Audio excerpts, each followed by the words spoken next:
Big Boss season 9 Tamil. நான் Jackie Sekar, Jackie டிவிக்காக. இது 78வது நாள், 79வது எபிசோட். 22/12/2025 அன்று ஒளிபரப்பான திங்கட்கிழமை ஒளிபரப்பான நிகழ்ச்சி. கமருதீன் வந்து திரும்பவும் கேப்டன் ஆகிட்டார். 12வது வாரத்துக்கு வந்தாச்சு. ஓகே, ஸோ 13 வாரம் 12வது வாரம் வந்தாச்சு, நெருங்கிட்டு இருக்கு.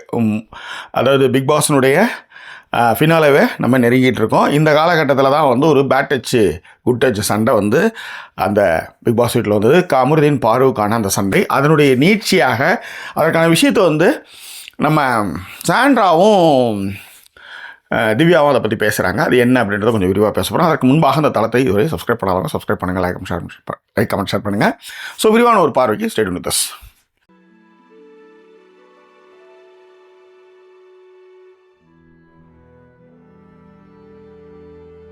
பாருடைய கேம் பிளானை வந்து அந்த வீட்டில் நிறைய பேர் உடச்சிருக்காங்க. விக்ரம்லேருந்து கனியிலேருந்து எல்லாருக்குமே அவங்க கேம் பிளான் தெரியும். முக்கியமாக எஃப்ஜே வந்து பட்டவர்த்தமும் உடச்சிருப்பார். மற்றவங்க எல்லாருக்குமே அந்த கேம் பிளான் என்னன்னு தெரியும். ஒரு ஆளை சூஸ் பண்ணுவாங்க. அந்த ஆள் வந்து என்னென்னா யோசிக்காத அளவுக்கு ஆமாஞ்சாமி போடுற மாதிரியான ஒரு ஆளை சூஸ் பண்ணுவாங்க. அது முதல்ல வந்து திவாகர் வந்து என்ன ஃபஸ்ட்டு அவரும் வந்து பாரு கூட வந்து இப்போ கல்யாணம் பண்ணிக்கிற அந்த மாதிரிலாம் இருக்கும்போது இங்கே அண்ணன் அப்படின்னு சொல்லி அவங்கள நகர்த்தி வச்சுருவாங்க. அதன் பிறகு வந்து கமருதீன் அங்கே வருவார். ஸோ கமருதீனுக்கும் நிறைய இடங்கள் வந்து எனக்கு கொல்லா போட்டுருவான்னு சொன்னாலும் கூட அவர் வந்து அதை வந்து நம்பிக்கை தானே வாழ்க்கை அப்படின்ற மாதிரி ஓடிட்டு இருந்தார். ரெண்டாவது, கமருதீனும் லேசப்பட்ட ஆள்லாம் கிடையாது. ஸோ அவர் என்னன்னா ரொம்ப பிரச்சனையாகிடுச்சு. நம்ம வந்து வெளியில் போனாலும் நான் வந்து உனக்கு வந்து கூட நிற்பேன், நான் வந்து கல்யாணம் பண்ணிக்கலாம் அப்படின்ற அளவுக்கு அவர் சொல்கிறார்.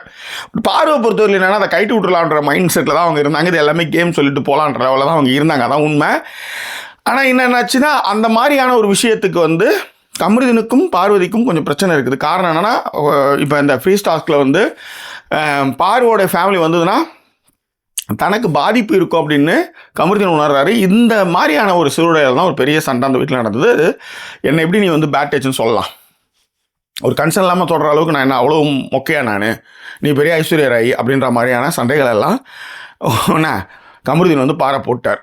இந்த விஷயம் உள்ளார ட்ரெஸ்ஸிங் ரூமில் இருக்கக்கூடிய பெட்ரூமில் நம்ம திவ்யா அண்டு சாண்ட்ரா 2 பேரும் அதை பற்றி பேசும்போது தான் திவ்யா வந்து போட்டு பொழக்கிறாங்க. ஆக்சுவலாக யார் பாருவை ஏன் பேட் டச்சுன்னு சொல்லும்போதே சப்புன்னு அறைய வேணாமா, இதெல்லாம் தெரியலையாம்மா, காலைல ஒர்க் அவுட் பண்ணுற மட்டும் அங்கே பூடி இங்கே பூடி எல்லாம் சொல்ல வேண்டியது.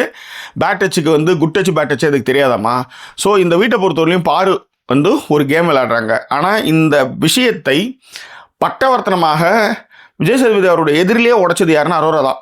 அதாவது அவங்க தான் சொன்னாங்க, பார்வோடைய கேம் வந்து முடிஞ்சிடுச்சு, இதன் பிறகு வந்து டிக்கெட் டு ஃபினாலே போகும்போது அதுக்கு வந்து கடுமையான ஆட்டம் இருக்கும், அதுக்கு வந்து பாரு வந்து இந்த டிவைடிங் கேம் வந்து அங்கே ஒர்க் அவுட் ஆகாது, ஸோ பார்வோட கேம் இதோட முடிஞ்சிடுச்சு அப்படின்றத பட்டவர்த்தனமாக உடைச்சது வந்து அரோரா. ஓகேவா? ஸோ மீன்வேலை இங்கே என்ன பண்ணுவாங்கன்னா, திவ்யா வந்து காய்ச்சுவாங்க பார்வை. அதாவது நாம் வந்து ஏற்கனவே வெளில பார்த்துட்டு தான் வந்தோம். இவங்க வந்து கமருதீன் மேலே ஒரு அக்யூசேஷன் வச்சதையும் அதுக்கு வந்து யாருமே இந்த மாதிரியான ஒரு செயலை செய்ய மாட்டேன்னு திவாகர் சொன்னதுலேருந்து எல்லாமே நம்ம பேசணும்.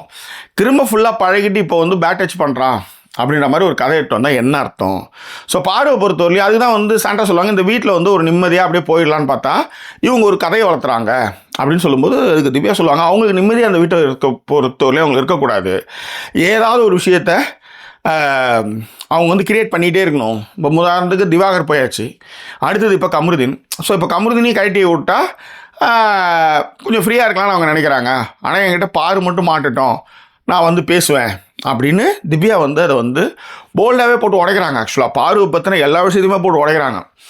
வேணும்னே கவர்மெண்ட்கிட்ட போய் பழகிட்டு அவன் வந்து பேட் டச் பண்ணான்னு சொல்கிறேன், உனக்கு பேட் டச் செய்யும்போதே உனக்கு தெரியாதா, பொலிச்சின்னு அறைய வேண்டியது தானே, கூடயே சுற்ற வேண்டியது, கூடயே எல்லா வேலையும் பண்ண வேண்டியது, ஒர்க் அவுட் பண்ண வேண்டியது, அதை செய்ய அதை செய்யுன்னு சொல்ல வேண்டியது.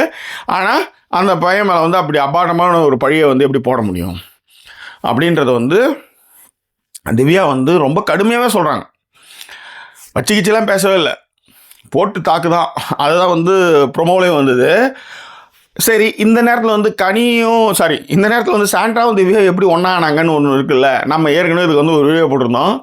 அது எப்படியா இருந்தாலும் சாண்ட்ராவுக்கு ஆள் கிடையாது.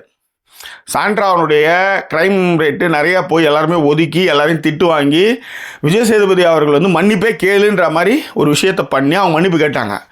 இப்போதைக்கு அந்த வீட்டில் வந்து கன்சர்ன் பண்ணுறதுக்கோ இல்லை அவங்கள வந்து எவ்வளோ நாள் தான் அமித்து கூட உட்காந்துட்டு இருப்பார் சொல்லுங்கள், எல்லா இடத்துக்கும் வரவும் முடியாது. ஓகே, பட் ஆனால் லேடிஸ் ட்ரெஸ் ரூமில் இருக்கும் பொழுது அவங்க திவ்யா கூட பேசுறதுக்கு வாய்ப்புகள் நிறையவே இருக்குது. திவ்யாவும் வந்து ஏன்னா திவ்யா மேலே வந்து நான் ஒரு பெனிஃபிட் ஆஃப் டவுட் வைக்காமல் அந்த சண்டை கமருதீனுக்கும் அவங்களுக்கும் ஒரு சண்டை நடக்கும்ல, அதாவது சாண்டா கிட்ட மன்னிப்பு கேளுங்கன்னும் போது அப்போ கூட நான் வந்து பெனிஃபிட் ஆஃப் டவுட் வந்து அவங்க மேலே வைக்கலை பெருசாக. ஏன்னா கமருதீன் கத்திட்டாப்லன்ட்டு, ஆனால் அந்த சண்டையை அவங்க ரொம்ப தூரம் இழுத்துன்னு போகும்போது தான் என்ன இது வந்து சாண்ட்ரா மேலே வந்து கனி வைக்கிற குற்றச்சாட்டை டைலூட் பண்ணுறாங்க அப்படின்ற ஒரு விஷயத்தையும் நம்மளால் அதை புரிஞ்சிக்க முடியுது, லேட்டரானு புரிஞ்சிக்க முடியுது. ஸோ அதனால் இப்போ அவங்க அந்த வீட்டில் வந்து இப்போ சாண்ட்ராவும் திவ்யாவும் ஒன்றுக்குள்ளே ஒன்றாயிட்டாங்க. ஓகேவா? ஸோ அப்போ தான் வந்து சாண்ட்ரா சொல்லுவாங்க, நம்ம உள்ளார வரும்போதே இதெல்லாம் தெரிஞ்சு தான் வந்தோம், இதெல்லாம் வந்து ஃபுல்லாக பேசிட்டோம், இந்த விஷயத்தை வந்து ஃபுல்லாக நம்ம பேசிட்டோம், இப்போ திரும்பவும் எடுத்துகிட்டு வந்து அதே கதையை எடுத்துகிட்டு வந்து இப்போ பேசினா அது எந்த வகையில் நியாயம்? ஓகே, அது மட்டும் கிடையாது, நேற்று நைட்டு கூட ரொம்ப 2 பேருமே வந்து ரொம்ப ஒன்றா இருந்தாங்க, ஹாப்பியாக தான் பேசிகிட்டு இருந்தாங்க, அதுக்குள்ளே என்ன வந்ததுன்னு தெரியல. ஸோ கமருதீனை வந்து போட்டு காலி பண்ணுறா அப்படின்றத சாண்ட்ரா சொல்லுவாங்க. திவ்யாவும் தான் சொல்லுவாங்க. பார்வை பொறுத்தவரையிலையும் இந்த மாதிரி ஒரு கேம் வந்து அவங்க இப்போ ஆரம்பத்துலேருந்தே விளையாடிட்டு இருக்காங்க, யாராவது ஒருத்தவங்களுடைய முதுகில் வந்து சவாரி செஞ்சுக்கிட்டே இருக்கணும். அது மட்டும் கிடையாது, பாரு வந்து தனக்கு வந்து கமருதீன் வந்து ஒரு அடியாள் மாதிரி தான் வச்சுருந்தாங்க. யாவுன்னா வந்து நம்ம ஒரு கருத்தை எடுத்துரைக்கும் போது அதுக்கு திவாகரோ இல்லை கமருதீனோ வந்து சப்போர்ட் பண்ணுறதுக்காக தான் அவங்க வச்சுட்டு இருந்தாங்க. ஈவன் இந்த ஆதிரை வெளியே போகும்போது கூட பார்வதி வந்து ஒரு மாதிரி சந்தோஷமாயிட்டு அதன் பிறகு வந்து அது பேர் என்ன, கமருதீன் வந்து அவர் சொல்லுவார் எனக்கு கூட அக்கா இருக்குது அப்படின்னு சொல்லும்போது அவங்க அதை கன்சிடரே பண்ண மாட்டாங்க. நீலாம் எதுக்கு அதை பற்றி பேசுகிற, நீ வந்து எனக்கு ஹெல்ப் பண்ணணும், எனக்கு சப்போர்ட் பண்ணணும், ஏன் நான் சொல்கிறதுக்குலாம் ஆமாஞ்சாமி போகிறதா, நீ உனக்கு அக்கா இருந்தானே ஆட்டுக்குட்டி இருந்தானே அதெல்லாம் இங்கே முக்கியமா அப்படின்ற மாதிரி தான் அவங்க ட்ரீட் பண்ணுவாங்க. அந்த கோவம் தான் கமருதீனுக்கு மைண்டில் வந்தது. அது என்னது, அது நானும் கண்டஸ்டன்ட் நீயும் கண்டஸ்டன்ட்டு, நீ மட்டும் உங்கள் அப்பா அம்மாவுக்கு வந்து அதுவும் வந்து எனக்கும் உனக்கும் இருக்கிற பிரச்சனையிட்டு வந்து பேசணும்னு நீ சொல்கிற, எனக்கு பக்குன்றது உங்கள் அண்ணங்கான என்ன மாதிரியான விஷயம் பண்ணுவேன்னு எனக்கு தெரியாது. அது மட்டும் கிடையாது, இதே பிக் பாஸ் வீட்டில் என்ன லாஸ்ட் டேவோட அவங்க அப்பா எப்படி உள்ளார போனார் அப்படின்னு நம்ம எல்லாருமே பார்த்தோம். அந்த மாதிரி எங்கேயாவது வந்தால் இருக்கிற பேரும் கெட்ட பேர் ஆகிடுமே என்ன அவர் பயந்துட்டு இருக்காரு. அதனால தான், அதாவது நீ ஒரு விஷயம் பண்ணுவியா, நீயே பாம்பு வைப்பியா, நீயே எடுக்க சொல்லுவியா, நீ தானே பாம்பு வச்ச, அப்போ நீயே எடுக்க சொல்லுவ. இங்கே ஒரு தெளிவு ஒன்று என்னத்தை நீ முடிவு பண்ணுற, என்னத்தை நீ வந்து கன்வே பண்ணுற, என்னத்தை நீ சொல்ல வர அப்படின்றது தான் கமருதீனுக்கும் பார்வதிக்கும் நடக்கிற சண்டைன்னு வச்சுக்கோங்க. அது வேறு பெரிய சண்டை தான் ஆக்சுவலி, நீ பெரிய ஐஸ்வர்யா ராயா அப்படின்ற மாதிரிலாம் அது ஒரு பெரிய சண்டைன்னு வச்சுக்கோங்களேன். ஸோ இந்த இடத்துல வந்து அரோரா வந்து ஃபுல்லாக வந்து எக்ஸ்போஸ் பண்ணாங்க, அவங்க கேம் முடிஞ்சிருச்சுன்ட்டு. இப்போயும் அவங்களுடைய மனநிலை அவங்களுக்கு நல்லா தெரியும், எப்படியா இருந்தாலும் நம்மளை எலிமினேட் பண்ணுவாங்க நம்ம பண்ண க்ரைமுக்கு, க்ரைம் ரேட்டுக்கு அப்படின்னு. அவங்க என்ன பண்ண சொல்லுவாங்கன்னா கமருதீன் கூட இப்போ கூட என்னை எலிமினேட் பண்ணால் கூட பரவாயில்ல, அதாவது இந்த ஃப்ரீஸ் டாஸ்க் முடிஞ்சதுக்கப்புறம் என்னை எலிமினேட் பண்ணிட்டா கூட எனக்கு பிரச்சனையே கிடையாது அப்படின்றதான் அவங்க சொல்லுவாங்க. ஸோ அந்த மாதிரி தான் இந்த ஷோவும் போயிட்டுருக்கு. எப்போ வந்து இந்த விஷயத்தை வந்து ஒளிபரப்புனாங்களோ, பார்வதியோட கேம் முடிஞ்சிச்சுன்னு அரோரா சொல்லி ஒளிபரப்புனாங்களோ, அப்பயே வந்து பார்வதியோட பொட்டி படுக்கை எப்போ வேணாலும் பேக் பண்ணி அனுப்புவாங்கன்றது நம்மளுக்கு புரியுது ஓரளவுக்கு.